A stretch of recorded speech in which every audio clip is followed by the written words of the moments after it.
ஏன்னா நண்பர்களே எல்லாம் எப்படி இருக்கீங்க? இன்னைக்கு அஜித் அவர்களோட குட் பேட் அக்லி திரைப்படம் ரிலீஸ் ஆகி 5 நாட்கள கடந்திருக்கு. இந்த 5 நாட்கள் முடிவுல தமிழகத்துல ஒரு புதிய சாதனை படைத்திருக்கு. நம்பர் 1 இடத்துல குட் பேட் அக்லி திரைப்படம் இருக்கு. இத பத்தி தான் ரொம்ப டீட்டெயிலா பேச போகிறோம். ஒரு புதிய சாதனை பண்ணியிருக்கு. இப்போ டீட்டெயிலா பேசலாமா? அஜித் அவர்களோட குட் பேட் அக்லி திரைப்படம் ஏப்ரல் 10ஆம் தேதி வெளியானது. நாம் ஒரு பெருமளவில் படத்தின் மீது எதிர்பார்ப்பு வச்சிருந்தோம், அஜித் ரசிகர்கள் வச்சிருந்தோம். அந்த எதிர்பார்ப்பை எல்லாத்தையும் பூர்த்தி செஞ்சது. ஸோ படத்தோட வசூலை பற்றி பேசிடலாம். குட் பேட் அக்லி, அதாவது டே 1 எவ்வளவு, டே 2 எவ்வளவு, டே 3 எவ்வளவு, டே 4 எவ்வளவு, டே 5 எவ்வளவு, அப்படி சொல்லி ஒவ்வொரு டீட்டெயிலான வசூலும் தான் பேச போயிடும். ஆனால் இந்த வசூல் எல்லாமே தமிழகத்தில் மட்டுமே. ஸோ தமிழகத்தில் இப்போ 2025 நம்பர் 1 இடத்தையும் அஜித் அவர்களோட குட் பேட் அக்லி திரைப்படம் பிடித்திருக்கு என்பதில் ஒரு சூப்பரான ஒரு சந்தோஷமான விஷயமா பார்க்குறேன். ஸோ முதல் நாள் வசூல் இந்த திரைப்படத்தோட முதல் நாள் வசூல் அஃபிஷியலாக படக்குழு அறிவித்த வசூல் என்னன்னா 30.9 கோடி ரூபாய் அஃபிஷியலாக அறிவித்து இருந்தது. ஆனால் ஜிஎஸ்டி எல்லாமே சேர்த்து அவங்க ஒரு கணக்கு எடுப்பாங்க. அந்த கணக்குப்படி தான் 30.9 கோடி ரூபாய் அனௌன்ஸ் பண்ணியிருக்காங்க. ஆனால் ஒரிஜினலான வசூல் என்ன அப்படின்னு பார்த்தீங்கன்னா 29.25 கோடி ரூபாய் தான் ஒரிஜினல் வசூல். அதாவது தேட்டரிக்கல் வசூல் இதுதான். அவங்க வேற ஏதாவது வசூல் இன்க்ளூட் பண்ணியிருப்பதற்கான வாய்ப்புகள் இருக்கு. ஸோ 2வது நாள் கலெக்ஷனை பற்றி பேசினா, 2வது நாள் முதல் நாளை விட 48% கம்மியாக தான் பண்ணியிருக்கு. ஸோ 48% கம்மியாக பண்ணி 2வது நாள் வசூல் கிட்டத்தட்ட 15 கோடி ரூபாய் பண்ணியிருக்கு. இதுவுமே ஒரு ரீசெண்டான வசூல். ஏன்னா ஃப்ரைடேனால வீக் டேஸ்னாலையும் இந்த ஒரு ரீசெண்டான வசூல் பண்ணியிருக்கு. அதுக்கு அடுத்த நாள் சாட்டர்டே இந்த திரைப்படத்தோட வசூல் இந்த 2 நாளை விட அதிகமாக இருக்கும். அதாவது முதல் நாளை விட 2வது நாளை விட சாட்டர்டே அதிகமாக இருக்கும்னு நினச்சேன். ஏன்னா அடுத்த 3 நாட்கள் தொடர் விடுமுறை, அதனால இந்த நாளும் வசூல் அதிகரிக்கும், இந்த நாள் வசூலும் அதிகரிக்கும் அப்படின்னு பார்த்தேன். எஸ் அதிகரித்திருந்தது. ஆனால் 31% தான் அதிகரித்திருந்தது. அதாவது செகண்ட் டேவை விட 31% அதிகரித்திருந்தது. மொத்தமாக எவ்வளோ பண்ணியிருக்கு அப்படின்னு பார்த்தீங்கன்னா 19.75 கோடி ரூபாய் பண்ணியிருக்கு. இப்போதான் மெயின் மேட்டருக்குள்ளே போக போகிறோம். 4வது நாள் வசூல், 5வது நாள் வசூல். ஸோ 4வது நாள் வசூல் தான் ரொம்ப ரொம்ப இம்பார்ட்டண்டான வசூல். ஏன்னா சண்டே. ஸோ சண்டே எப்பயுமே ரொம்ப கம்மியான வசூல் தான் பண்ணும். ஏன்னா சாட்டர்டே விட கம்மியான வசூல் தான் பண்ணும். அதுக்கான காரணம் என்னன்னா, மண்டே மீண்டும் வீக் டேஸ்னால சண்டே கூட்டம் பெருசாக வராது. ஆனால் இந்த டைம் மண்டே மீண்டும் கவர்மெண்ட் ஹாலிடேனால சண்டே கூட்டம் வரும் அப்படிங்கிற விஷயத்த ஆல்ரெடி கணித்திருந்தோம். நான் என்ன கழிச்சிருந்தேன்னா, இந்த சண்டே இந்த 3 நாட்கள் வசூலை விட அதிகமாக பண்ணும் அப்படின்னு நினச்சிட்டு இருந்தேன். ஏன்னா 3 நாட்கள் ரசிகர்கள் கூட்டம் அதிகமாக இருந்துச்சு. சண்டே ஃபேமிலி ஆடியன்ஸ் வந்தாங்க. நிறைய ஃபோட்டோஸ்லாம் சோஷியல் மீடியாலையும் செம்மையாக ஸ்ப்ரெட் ஆனது. அதாவது நிறைய ஃபேமிலி ஆடியன்ஸ் படத்துக்கு வராங்க.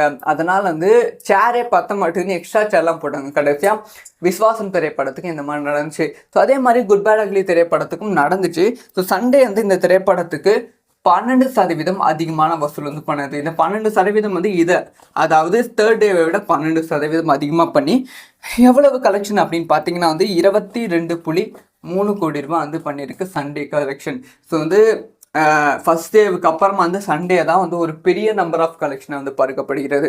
மண்டே அந்த ஆஃப் இயர்ஸாக தெரியும், மண்டே கலெக்ஷன் கம்மியாகும். முன்னதான் வீக்கெண்டாக இருந்தாலுமே, ஸோ வீக்கெண்ட்னால் மார்னிங் ஷோ அதிகரிக்கும், ஆஃப்டர்நூன் ஷோ அதிகரிக்கும், மதியான ஷோ ஈவினிங் ஷோ அதிகரிக்கும். ஆனால் நைட் ஷோ கம்மியாகும். ஏன்னா அடுத்த நாள் ஸ்கூல், காலேஜஸ், ஆஃபீஸ் எல்லாமே ஒர்க்கிங் டே, அதனால ஆஃபீஸாக கம்மியாகும்னு நினைக்கிறேன். அதே மாதிரி கம்மியாகி 15 கோடி ரூபாய் கலெக்ஷன் பண்ணியிருக்கு. சண்டே கலெக்ஷன் 15 கோடி ரூபாய். ஸோ டோட்டல் கலெக்ஷன் என்ன அப்படின்னு பார்த்தீங்கன்னா தமிழகத்தில் ரிலீஸ் ஆகி 5 நாட்கள் நம்ம எதிர்பார்த்ததை விட ஒரு சூப்பரான கலெக்ஷன் பண்ணியிருக்கு. டோட்டல் கலெக்ஷன் 101.30 கோடி ரூபாய் பண்ணியிருக்கு. ஸோ 5 நாட்களும் 109.30 கோடி ரூபாய். உலக அளவில் 160 170 கோடி ரூபாய் வரைக்குமே 5 நாட்கள் முடிவில் குட் பேட் அக்லி திரைப்படம் பண்ணியிருப்பதற்கான வாய்ப்புகள் இருக்குது. இது எல்லாமே தமிழ்நாடு கலெக்ஷன். ஸோ தமிழகத்தில் இப்போ அஜித் அவர்களோட குட் பேட் அக்லி திரைப்படம் நம்பர் 1 இடத்துல இருக்குது. இதுக்கு முன் டிராகன் திரைப்படம் இருந்தது. இப்போ குட் பேட் அக்லி திரைப்படம் நம்பர் 1 இடத்துல இருக்குது. விடாமுயற்சி திரைப்படத்தோட சாதனையை இப்போ குட் பேட் அக்லி திரைப்படம் பிரேக் பண்ணியிருக்கு. ஆனால் உண்மையான டாஸ்கே வந்து இனிமே தான் வந்து ஆரம்பிக்குது. ஏன் ஏன் அப்படி சொல்றேன்னா, இது வரைக்கும் வந்து தொடர் விடுமுறை நாட்கள். அதனால வந்து வசூல் வந்து சூப்பராவே பண்ணுது. விடுமுறை இல்லாத வீக் டேஸ்ல வந்து ஒரு திரைப்படம் எப்படி வசூல் செய்கிறதோ, அந்த திரைப்படத்தோட வெற்றி வந்து அந்த இடத்துல தான் வந்து குறிக்கப்படுகிறது. ஸோ நாளைக்கு அதாவது வெட்னஸ்டே வந்து இந்த திரைப்படத்தோட வசூல் வந்து அதிகரிக்க கூட இல்ல. இத நான் சொல்லியிருந்தேன் பார்த்தீங்களா? 15% வசூல் அப்படின்னு. இந்த 15%க்கு இல்ல 15 கோடி வசூல் சொன்னேன் பார்த்தீங்களா? 10 கோடி பண்ணாலே ஒரு மிகப்பெரிய வெற்றி திரைப்படமா தான் பார்க்கப்படும். இந்த ஒரு விஷயத்த பத்தி உங்களோட ஒப்பீனியன் என்ன அப்படிங்கிற விஷயத்த கமெண்ட்ல லீவ் பண்ணுங்க. இதாங்க உண்மையான வசூல். என்ன நண்பர்களே எல்லாம் எப்படி இருக்கீங்க? இன்னைக்கு வந்து அஜித் அவர்களோட குட் பேட் அக்லி திரைப்படம் ரிலீஸ் ஆகி 5 நாட்களை வந்து கடந்திருக்கு. இந்த 5 நாட்கள் முடிவில் தமிழகத்தில் வந்து ஒரு புதிய சாதனை வந்து படைத்திருக்கு. நம்பர் 1 இடத்துல வந்து குட் பேட் அக்லி திரைப்படம் வந்து இருக்கு. இதை பற்றி தான் ரொம்ப டீட்டெயிலாக பேச போகிறோம். ஒரு புதிய சாதனை வந்து பண்ணியிருக்கு. டீட்டெயிலாக பேசலாமா? அஜித் அவர்களோட குட் பேட் அக்லி திரைப்படம் ஏப்ரல் 10ஆம் தேதி வெளியானது. நாம் ஒரு பெருமளவில் படத்தின் மீது எதிர்பார்ப்பு வச்சிருந்தோம். அஜித் ரசிகர்கள் வச்சிருந்தோம். அந்த எதிர்பார்ப்பை எல்லாத்தையும் வந்து பூர்த்தி செஞ்சது. ஸோ படத்தோட வசூலை பற்றி பேசிடலாம். குட் பேட் அக்லி அதாவது டே 1 எவ்வளவு, டே 2 எவ்வளவு, டே 3 எவ்வளவு, டே 4 எவ்வளவு, டே 5 எவ்வளவு அப்படி சொல்லி ஒவ்வொரு டீட்டெயிலான வசூலும் தான் பேச போயிடும். ஆனால் இந்த வசூல் எல்லாமே வந்து தமிழகத்தில் மட்டுமே. ஸோ தமிழகத்தில் வந்து இப்போ 2025 வந்து நம்பர் 1 இடத்தையும் வந்து அஜித் அவர்களோட குட் பேட் அக்லி திரைப்படம் பிடித்திருக்கு என்பதில் ஒரு சூப்பரான ஒரு சந்தோஷமான விஷயமா வந்து பார்க்குறேன். ஸோ வந்து முதல் நாள் வசூல் வந்து இந்த திரைப்படத்தோட முதல் நாள் வசூல் அஃபிஷியலாக வந்து படக்குழு வந்து அறிவித்த வசூல் என்னன்னா 30.9 கோடி ரூபாய் அஃபிஷியலாக அறிவித்து இருந்தது. ஆனால் ஜிஎஸ்டி எல்லாமே சேர்த்து அவங்க வந்து ஒரு கணக்கு வந்து எடுப்பாங்க. அந்த கணக்குப்படி தான் வந்து 30.9 கோடி ரூபாய் அனௌன்ஸ் பண்ணியிருக்காங்க. ஆனால் ஒரிஜினலான வசூல் என்ன அப்படின்னு பார்த்தீங்கன்னா வந்து 29.25 கோடி ரூபாய் தான் வந்து ஒரிஜினல் வசூல். அதாவது வந்து தேட்டரிக்கல் வசூல் இதுதான். அவங்க வந்து வேற ஏதாவது வசூல் வந்து இன்க்ளூட் பண்ணியிருப்பதற்கான வாய்ப்புகள் இருக்கு. ஸோ 2வது நாள் கலெக்ஷனை பற்றி பேசினா 2வது நாள் வந்து முதல் நாளை விட வந்து 48% வந்து கம்மியாக தான் வந்து பண்ணியிருக்கு. ஸோ 48% கம்மியாக பண்ணி 2வது நாள் வசூல் வந்து கிட்டத்தட்ட வந்து 15 கோடி ரூபாய் வந்து பண்ணியிருக்கு. இதுவுமே வந்து ஒரு ரீசெண்டான வசூல். ஏன்னா வந்து ஃப்ரைடேனால வந்து வீக் டேஸ்னாலையும் வந்து இந்த ஒரு ரீசெண்டான வசூல் வந்து பண்ணியிருக்கு. அதுக்கு அடுத்த நாள் சாட்டர்டே வந்து இந்த திரைப்படத்தோட வசூல் வந்து இந்த 2 நாளை விட அதிகமாக இருக்கும். அதாவது முதல் நாளை விட 2வது நாளை விட சாட்டர்டே அதிகமாக இருக்கும்னு நினச்சேன். ஏன்னா வந்து அடுத்த 3 நாட்கள் தொடர் விடுமுறை. அதனால இந்த நாளும் வசூல் அதிகரிக்கும், இந்த நாள் வசூலும் அதிகரிக்கும் அப்படின்னு பார்த்தேன். வந்து அதிகரித்திருந்தது. ஆனால் வந்து 31% தான் அதிகரித்திருந்தது. அதாவது செகண்ட் டேவை விட 31% வந்து அதிகரித்திருந்தது. மொத்தமாக எவ்வளோ பண்ணியிருக்கு அப்படின்னு பார்த்தீங்கன்னா வந்து 19.75 கோடி ரூபாய் வந்து பண்ணியிருக்கு. இப்போதான் மெயின் மேட்டருக்குள்ளே போகிறோம். 4வது நாள் வசூல், 5வது நாள் வசூல். ஸோ 4வது நாள் வசூல் தான் வந்து ரொம்ப இம்பார்ட்டண்டான வசூல். ஏன்னா வந்து சண்டே எப்பயுமே வந்து ரொம்ப கம்மியான வசூல் தான் பண்ணும். ஏன்னா வந்து சாட்டர்டே விட கம்மியான வசூல் தான் பண்ணும். அதுக்கான காரணம் என்னன்னா மண்டே வந்து மீண்டும் வந்து வீக் டேஸ்னால வந்து சண்டே கூட்டம் வந்து பெருசாக வந்து வராது. ஆனால் இந்த டைம் வந்து மண்டே மீண்டும் வந்து கவர்மெண்ட் ஹாலிடேனால வந்து சண்டே வந்து கூட்டம் வரும் அப்படிங்கிற விஷயத்த ஆல்ரெடி வந்து கணித்திருந்தோம். நான் என்ன கழிச்சிருந்தேன்னா இந்த சண்டே வந்து இந்த 3 நாட்கள் வசூலை விட வந்து அதிகமாக பண்ணும் அப்படின்னு நினைச்சிட்டு இருந்தேன். ஏன்னா வந்து 3 நாட்கள் வந்து ரசிகர்கள் கூட்டம் அதிகமாக இருந்துச்சு. சண்டே வந்து ஃபேமிலி ஆடியன்ஸ் வந்தாங்க. நிறைய ஃபோட்டோஸ்லாம் சோஷியல் மீடியாலையும் வந்து செம்மையாக வந்து ஸ்ப்ரெட் ஆனது. அதாவது வந்து நிறைய ஃபேமிலி ஆடியன்ஸ் வந்து படத்துக்கு வந்து வராங்க. அதனால வந்து சேரே பத்த மாட்டேங்குன்னு எக்ஸ்ட்ரா சேர்லாம் போட்டாங்க. கடைசியாக விஸ்வாசம் திரைப்படத்துக்கு இந்த மாதிரி நடந்துச்சு. ஸோ அதே மாதிரி குட் பேட் அக்லி திரைப்படத்துக்கும் நடந்துச்சு.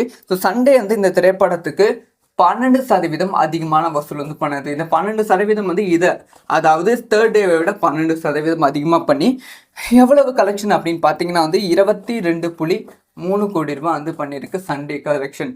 ஸோ வந்து ஃபர்ஸ்ட் டேவுக்கு அப்புறமா வந்து சண்டே தான் வந்து ஒரு பெரிய நம்பர் ஆஃப் கலெக்ஷனை வந்து பார்க்கப்படுகிறது. மண்டே அந்த ஆஃப் இயர்ஸாக தெரியும் மண்டே கலெக்ஷன் கம்மியாகும். முன்னதான் வந்து வீக்கெண்டாக இருந்தாலுமே ஸோ வீக்கெண்ட்னால் வந்து மார்னிங் ஷோ அதிகரிக்கும், ஆஃப்டர்நூன் ஷோ அதிகரிக்கும், மதியான ஷோ வந்து ஈவினிங் ஷோ வந்து அதிகரிக்கும். ஆனால் நைட் ஷோ வந்து கம்மியாகும். ஏன்னா அடுத்த நாள் வந்து ஸ்கூல், காலேஜஸ், ஆஃபீஸ் எல்லாமே வந்து ஒர்க்கிங் டே. அதனால ஆஃபீஸாக வந்து கம்மியாகும்னு நினைக்கிறேன். அதே மாதிரி கம்மியாகி 15 கோடி ரூபாய் அந்த கலெக்ஷன் வந்து பண்ணியிருக்கு. சண்டே கலெக்ஷன் 15 கோடி ரூபாய். ஸோ டோட்டல் கலெக்ஷன் என்ன அப்படின்னு பார்த்தீங்கன்னா வந்து தமிழகத்தில் ஸோ ரிலீஸ் ஆகி 5 நாட்கள் வந்து நம்ம எதிர்பார்த்ததை விட ஒரு சூப்பரான கலெக்ஷன் வந்து பண்ணியிருக்கு. டோட்டல் கலெக்ஷன் வந்து 101.30 கோடி ரூபாய் வந்து பண்ணியிருக்கு. ஸோ வந்து 5 நாட்களும் 109.30 கோடி ரூபாய். உலக அளவில் வந்து 160 170 கோடி ரூபாய் வரைக்குமே வந்து 5 நாட்கள் முடிவில் குட் பேட் அக்ரி திரைப்படம் பண்ணியிருப்பதற்கான வாய்ப்புகள் இருக்குது. இது எல்லாமே வந்து தமிழ்நாடு கலெக்ஷன். ஸோ தமிழகத்தில் வந்து இப்போ வந்து அஜித் அவர்களோட குட் பேட் அக்லி திரைப்படம் நம்பர் 1 இடத்துல வந்து இருக்குது. இதுக்கு முன் வந்து டிராகன் திரைப்படம் வந்து இருந்தது. இப்போ வந்து குட் பேட் அக்லி திரைப்படம் நம்பர் 1 இடத்துல வந்து இருக்குது. விடாமுயற்சி திரைப்படத்தோட சாதனையை வந்து இப்போ வந்து குட் பேட் அக்லி திரைப்படம் பிரேக் பண்ணியிருக்கு. ஆனால் உண்மையான டாஸ்கே வந்து இனிமே தான் வந்து ஆரம்பிக்குது. ஏன் அப்படி சொல்கிறேன்னா, இது வரைக்கும் வந்து தொடர் விடுமுறை நாட்கள், அதனால் வந்து வசூல் வந்து சூப்பராகவே பண்ணுது. விடுமுறை இல்லாத வீக் டேஸில் வந்து ஒரு திரைப்படம் எப்படி வசூல் செய்கிறதோ அந்த திரைப்படத்தோட வெற்றி வந்து அந்த இடத்துல தான் வந்து குறிக்கப்படுகிறது. ஸோ நாளைக்கு அதாவது வெனஸ்டே வந்து இந்த திரைப்படத்தோட வசூல் வந்து அதிகரிக்க கூட இல்லை. இது நான் சொல்லியிருந்தேன் பார்த்தீங்களா, 15% வசூல் அப்படின்னு. இந்த 15%க்கு இல்லை 15 கோடி வசூல் சொன்னேன் பார்த்தீங்களா, 10 கோடி பண்ணாலே ஒரு மிகப்பெரிய வெற்றி திரைப்படமாக தான் பார்க்கப்படும். இந்த ஒரு விஷயத்தை பற்றி உங்களோட ஒப்பீனியன் என்ன அப்படிங்கிற விஷயத்த கமெண்ட்ல லீவ் பண்ணுங்க. இதாங்க உண்மையான வசூல்.